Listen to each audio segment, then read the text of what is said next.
Mambo vipi Tanzania? Naitwa Lonely Leonard Nzali. Niite Nzali next level.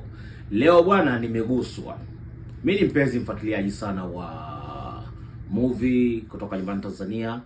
Napenda pia kufuatilia comedy, vile vile hata vituko na kwa makini sana katika kuangalia nini kinachofanyika katika channel zetu za nyumbani.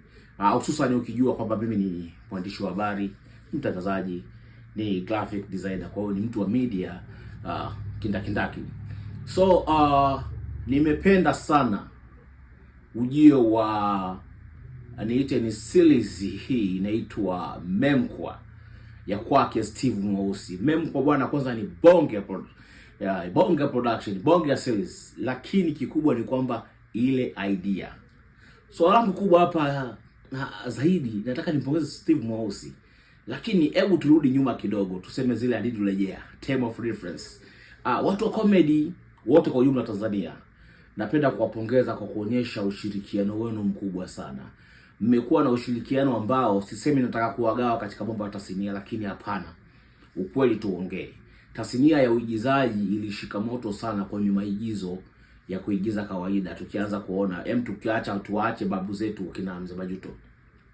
Toka kina Let Kanumba walivyokuja, kina Lay wamebaki pale, wamefanya vizuri, kina Aileen Uwoya, Uwopa, tunaona kina Dr. Chen, lakini ule ushirikiano wao umekuwa kama una ukomo. Ukibora Dr. Chen kwenye movie yake, ukimkuta mtu zaidi kamweka, labda utamkuta JB utakuta kamweka Dr. Chen, wameenda mbele zaidi atamweka Johali. Yaani wanakaba group, lakini ukija upande mwingine ukimwona si